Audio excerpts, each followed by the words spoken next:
జై శ్రీమన్నారాయణ. శ్రీనివాస వెంకటేశ లక్ష్మీనారాయణ గోవింద గోవింద గోవింద. ప్రతి ఒక్కరు కొంచెం ఆలోచించండి. ఎందుకంటే ఏదో చేసేస్తాడు, టైంపాస్ చేస్తాడు, వీడియోలు పెడతాడు అని అనుకోవద్దండి. కాకపోతే కొన్ని లైఫ్లో తెగిలిండేవి తెలిసిండాయి కాబట్టి ఆ వీడియోలు పెడతాను.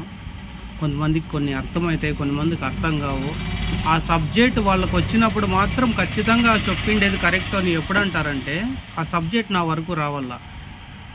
నీ ఏం చెప్పినా కూడా చెప్తా అంటాడులే, ఏదో ఇంట అంటాము, లేకోకుండా పోతే ఏదో సుత్తి కొడతాడు అని అనుకోవద్దండి దయచేసి. ఆ టైం అంటూ వస్తుంది. ఇప్పుడు ఎట్లా అంటే మనిషికి ప్రొద్దున పొద్దు పుడుతుంది, సాయంకాలం పొద్దు మునుగుతుంది. 12 గంటల సేపు టైము. 12 గంటలో గంటకి ఒక్కొక్క రకంగా సూర్యుడు వెలుగు కానీ, సూర్యుడి కాంతి కానీ, సూర్యుడు ఎంత వేడిగా ఉంటాడు అనేది వస్తుంది. మనిషికి పొద్దున్న నుంచి మధ్యాహ్నం వరకు వచ్చినప్పుడు తెలిసిపోతుంది, ఓ నేను ఇంత బాధపడినాను అని. లైఫ్లో ప్రతి ఒక్కటి అట్లా కష్టాలు ఉంటాయి, ప్రతి ఒక్క సమస్యలు ఉంటాయి. అవి తెలుసుకొని కొంతమందికి టైం పడుతుంది. ఎందుకంటే కొంతమందికి అదృష్టం బాగుండి అన్ని లైఫ్లో చిన్న వయసుకే తెలిసిపోతాయి. అట్లా తెలుసుకున్నాం కాబట్టి ఏదో కొద్దిగా ఆ మహానుభావుని ఆశీర్వాదంతో ఈరోజు ఏదో ఈ దేవుని పని చేసుకుంటా ఉన్నాము. దానికి అదే మాకు ఈరోజు అన్నం పెడతా ఉండేది. నా అనుభవంతో వయసు కాదు, నా అనుభవంతో నాకు తెలిసిండేది మాత్రమే నేను చెప్తాను. ఎవరు ఏమేదో చెప్తాడు అనే కాదు. మనము ఒక దేవస్థానం వెళ్తాము, లేకోకుండా పోతే ఎక్కడన్నా పుణ్యక్షేత్రాలు చూసేకపోతూ ఉంటాం.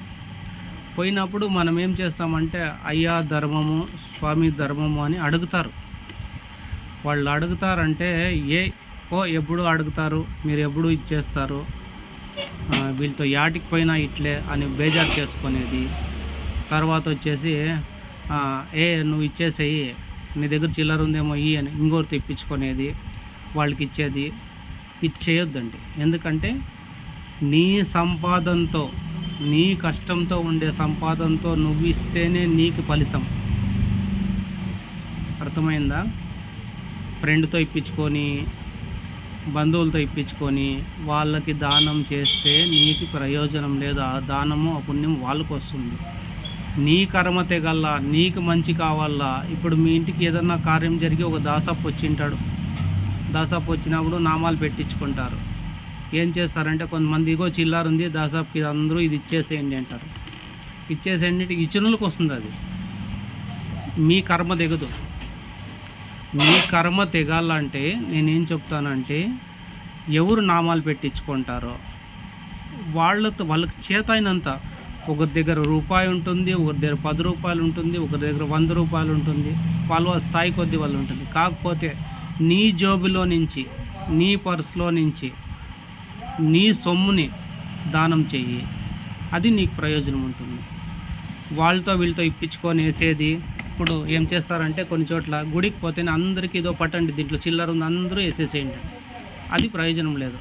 ఇచ్చిన వాళ్ళు ఒకరికే ప్రయోజనం ఉంటుంది. 100 మంది ఉన్నా కూడా 100 మందికి నువ్వు ఇచ్చేసినావంటే ఆ 100 మంది ప్రయోజనం నీకే ఉంటుంది. దానికి నీ కష్టము నీ దగ్గర ఉండేది, ఇది నాది అని నువ్వు అనుకున్నప్పుడు ఆ డబ్బుని నువ్వు నీ చేతుల ద్వారా వాళ్ళకి ఇస్తే నీ కర్మ తెగుతుంది.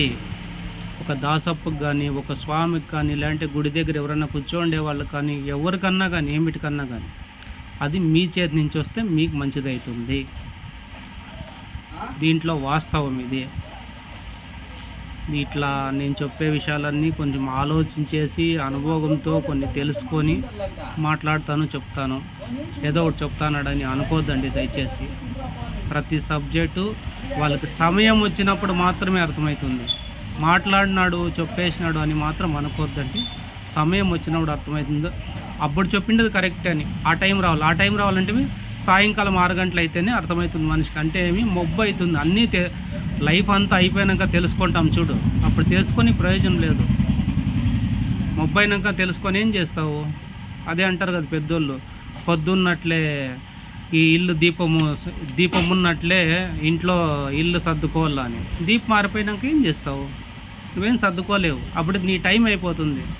మనిషి కనీస మనం చేయాల్సిన పనులన్నా కొద్దిగా న్యాయంగా చేసుకొని మనం బతుకుంటే మహానుభావుడు ఎప్పుడూ తోడుగా ఉంటాడు.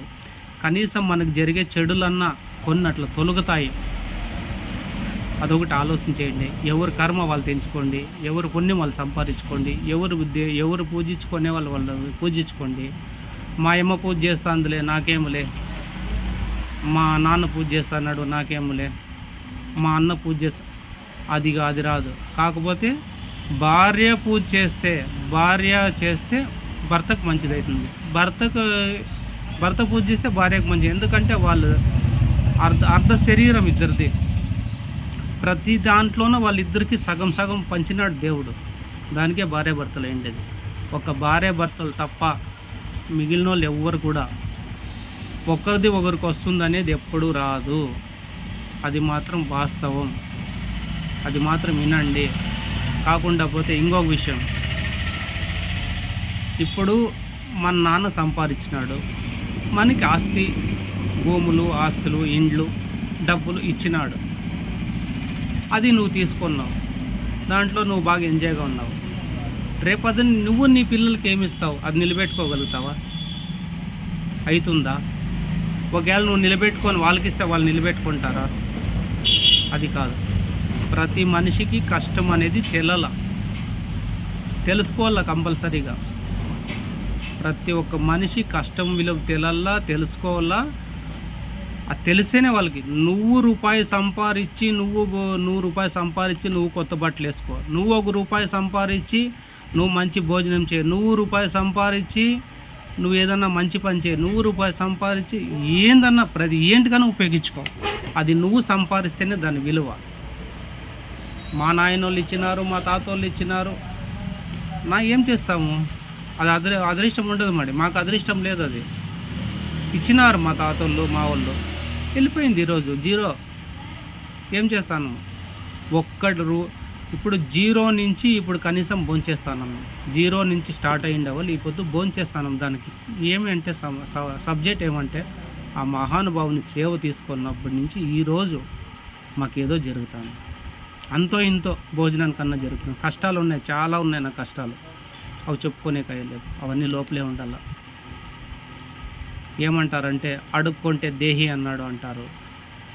బాధపడితే కష్టమే, కానీ పడాలా. లైఫ్లో కష్టపడాలా, లేయాలా, తెగలాలా, అవమానాలు కావాలా, ప్రతి ఒక్కటి కావాలా. నీవు అనేది ఏమి నిరూపించుకోవాలా అంటే నీ కష్టం, నీ ధనం, నీ ధాన్యం, ప్రతి ఒక్కటి నీ కష్టంతో నువ్వు ఉంటే నువ్వు స్టాండర్డ్. అంటే నువ్వు అడవిలో పోయినా బతకగలవు, అనుమానమే లేదు. అడవిలోకి పో బతుకుతావు, టౌన్లో పో బతుకుతావు, సిటీలో పో బతుకుతావు. ఎందుకంటే నీ కష్టం అలవాటు అయిపోయి ఉంటుంది. చలి అలవాటు అయిపోతే ఏడున్నా ఉంటావు, ఉడుకు అలవాటు అయిపోతే ఏడన్నా ఉంటావు. ఏసీకి అలవాటు అయినాడు బయట వచ్చి ఏం చేస్తాడు? చేత కాదు. దానికి మనిషి జీవితంలో కష్టాన్ని తీసుకోవాలా. కష్టంకి మించింది ఇంకోటి లేదు. ఆ కష్టం తీసుకుంటే ఏమైనా సాధించగలవు మనిషి. అది అవుతుంది, ఖచ్చితంగా అవుతుంది. కష్టము తీసుకో, దేవుని పైన భారమై ముందుకు పో. నువ్వు పోయే నడకలో అన్ని కంపలు ఉన్నావు, పూల్లో రాళ్ళు కంపలు ఉన్నా నువ్వు నడుస్తా అంటే అవి పూలు ఖచ్చితంగా అవుతాయి. ఏం చెప్పు? నీ నమ్మకం. ఆ నమ్మకంతో నడుసు. దేవుడు ఉన్నాడు, వెనకే ఉంటాడు ఎనీ టైం.